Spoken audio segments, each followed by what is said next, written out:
Step 3 of creating your portfolio presentation is to open up Windows Live MovieMaker or iMovie, whichever one you have, and go ahead and import your slides from your PowerPoint. So I'm going to go ahead and double click on Videos and Photos. And once this opens up, I need to find my flash drive or the desktop where I've placed the JPEG slides of my PowerPoint. I can either click and drag with my mouse to select, or I can hit Control-A on my keyboard to select all of my pictures. You'll probably have about 21 to 24. I'll be demonstrating with 7. This is what it's going to look like once it pulls up into Windows Live MovieMaker. What you'll first want to do is go to the Animations tab and pick a different animation for each one of your slides. It will apply to all of them, so you can either just let it happen that way or select a different one for each one. Go ahead and scroll through this to see all the different types there are. I'm going to go ahead and select this one. I can tell that it's added it to each slide by looking right here. It's given me a gray slash across each slide to tell me that there's an animation there. I also need to pick the pan and zoom feature for each one of my slides. I'm going to go ahead and scroll through each of these and see which one I like, and I can pick one from here. Now I can tell it's added it to each one because it's given me a little icon above each slide right here. If I like all of the different ones that I've picked, that's fine. If I want to pick a different one for each slide, I can go to the individual slide and pick and select the one that I like.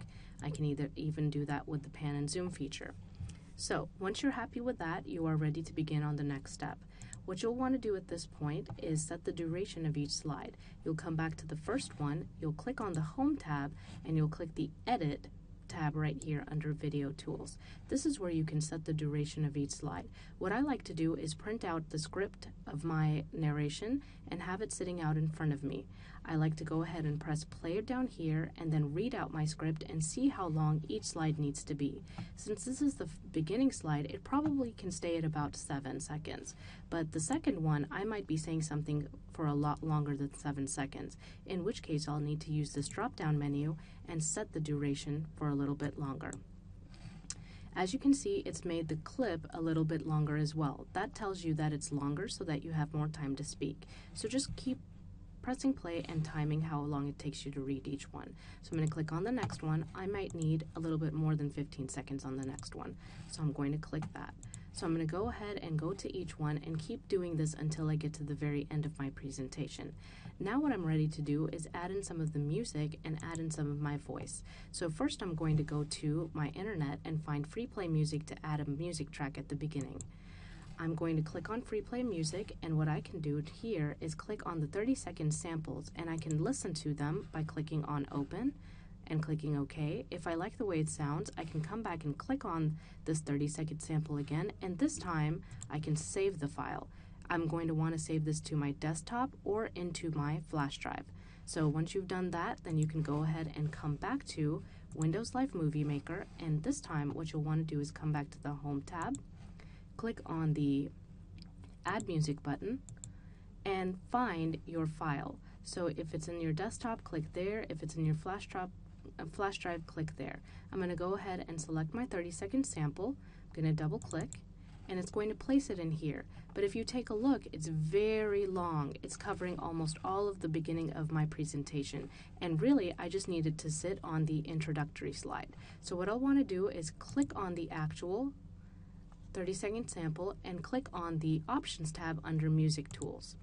I'm going to want to pick a fade in and fade out, so I'm going to start it off slow and fade it out slow as well.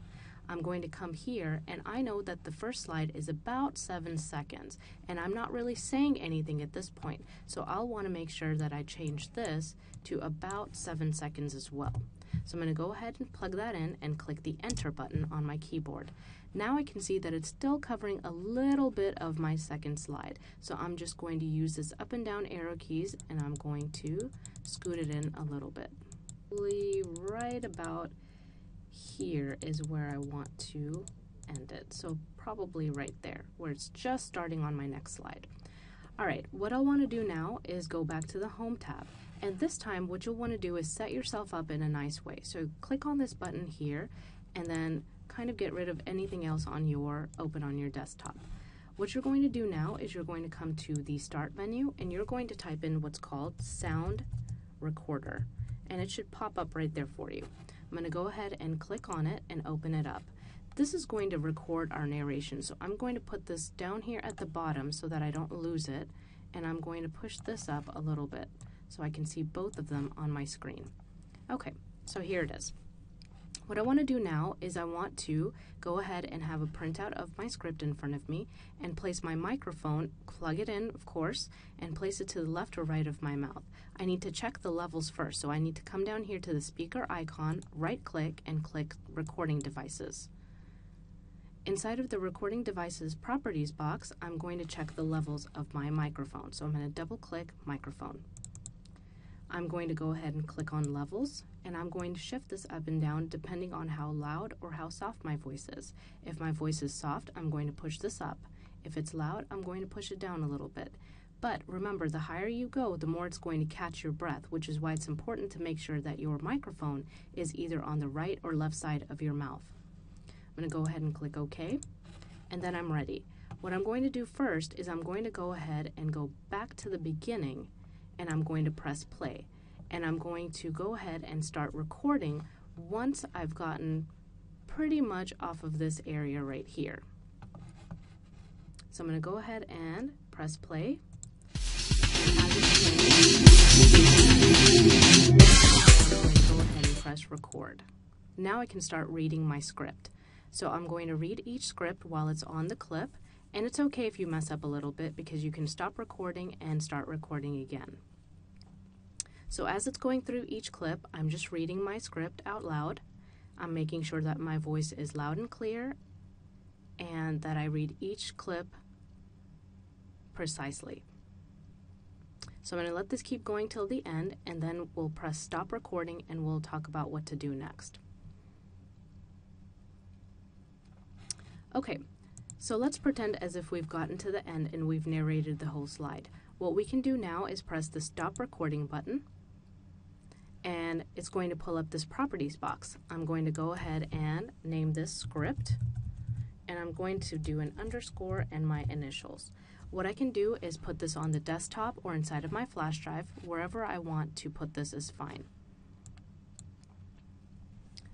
What I can do now is go ahead and pull open my Windows Live Movie Maker, go back to the Home tab, and add my music. So I'm going to go ahead and click Add Music, and this time I'm going to go back to the desktop. That's where I placed my script readout, and I'm going to find the one that I just recorded.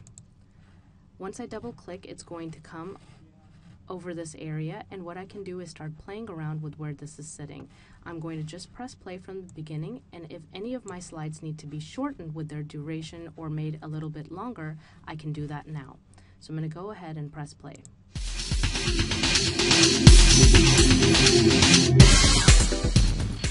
Now I can start reading my script.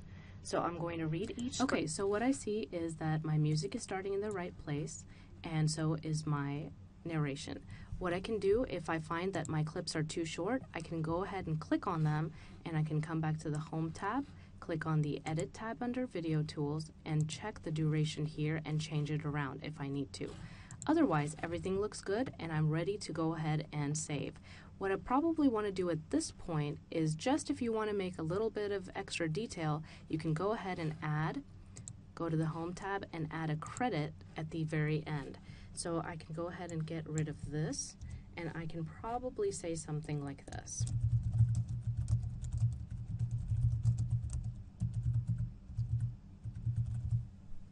And I can go ahead and put my name in here as well. Okay, probably at this point you'll want to go ahead and set the duration of this to about 10 seconds.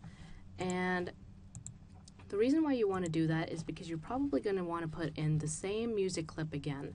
So I'm going to go ahead and go back to Home, click Add Music, and I'll find that 30-second sample again, and I want to go ahead and put it in at the end. So I want it to start at the end of my clip. So I'm just clicking and dragging with my mouse. Let me put it to the end, and what I want to do is go back to the music tools and options. I want to do a slow fade in and a slow fade out, and I want to probably put this at about 10 seconds because that's how long that clip duration was. So I'm going to go ahead and click enter. Alright, let's see what this sounds like now. put this right here so we can catch it.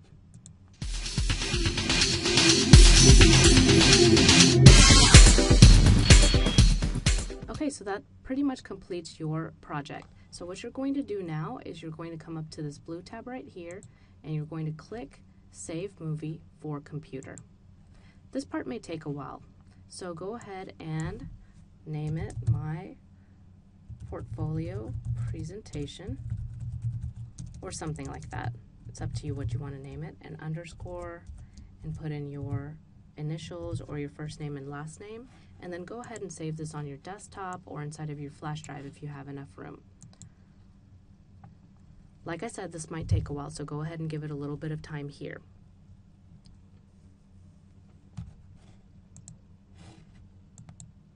Okay, so it's finished downloading it, and now it's ready to be played. At this point, you probably want to play it once just to see what it looks like.